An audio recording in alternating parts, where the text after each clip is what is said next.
পশ্চিমবঙ্গের হাজার হাজার সরকারি কর্মীর মনে এখন একটাই বড় প্রশ্ন ঘুরছে। সামনেই রাজ্য বাজেট, আর তার সাথে জড়িয়ে আছে মহার্ঘ ভাতা বা ডিএ নিয়ে বহু বছরের জমে থাকা ক্ষোভ আর অপেক্ষা। চলুন আজকের এই আলোচনায় আমরা এই ডিএ সংক্রান্ত পুরো জটিলতাটা একটু খতিয়ে দেখি। আগামী 5ই ফেব্রুয়ারি পেশ হতে চলেছে রাজ্য বাজেট, আর স্বাভাবিকভাবেই রাজ্যের সমস্ত সরকারি কর্মদের চোখ এখন সেদিকেই।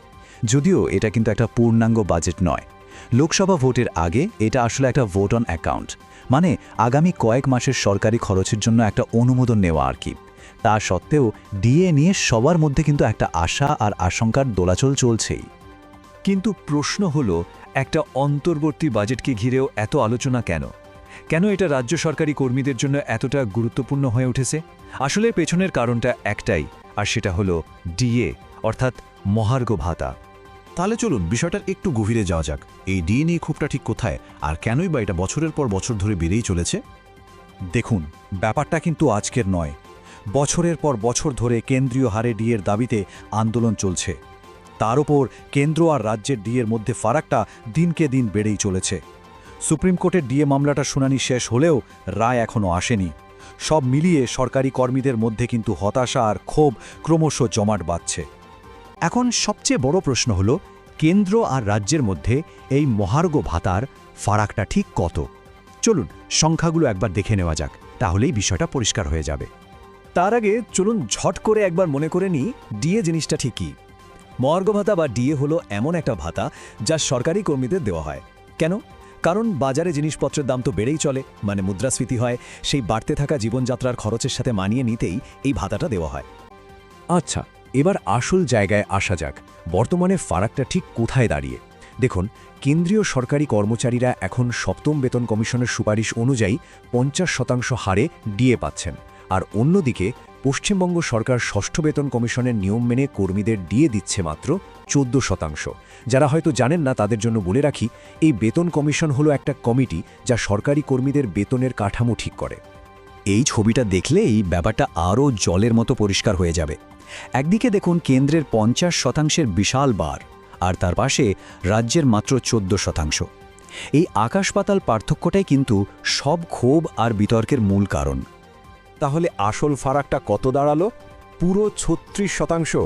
হ্যাঁ, কেন্দ্র এবং রাজ্য সরকারি কর্মীদের মধ্যে ডিএর ব্যবধান এখন দাঁড়িয়েছে 36%। আর কর্মীদের কাছে এটাই একটা বিরাট বড় বৈষম্য। তো এই বিশাল ফারাকের পরিস্থিতিতে দাঁড়িয়ে সরকারি কর্মীরা ঠিক কী চাইছেন, তাদের মূল দাবিটাই বা কী? এবার চলুন সেই দিকে নজর দেওয়া যাক। কর্মীদের মনের অবস্থাটা খুব পরিষ্কারভাবে ফুটে উঠেছে কনফেডারেশন অফ স্টেট গভর্নমেন্ট এমপ্লয়িজের সাধারণ সম্পাদক মলয় মুখোপাধ্যায়ের কথায়। উনি যেমনটা বলছিলেন, বেশিরভাগ রাজ্য সরকারই তো কেন্দ্রীয় হারে মহার্ঘ ভাতা দিচ্ছে, সেখানে আমরা অনেকখানি পিছিয়ে আছি। যদি আমাদের রাজ্যের সরকার 2-3 কিস্তি ডিএ একবারে দিয়ে দেয়, তাহলেও তো কিছুটা সুরাহা হয়। তার এই কথাটাই যেন সমস্ত কর্মীদের দাবির প্রতিচ্ছবি। সুতরাং কর্মীদের দাবিটা কিন্তু খুব স্পষ্ট।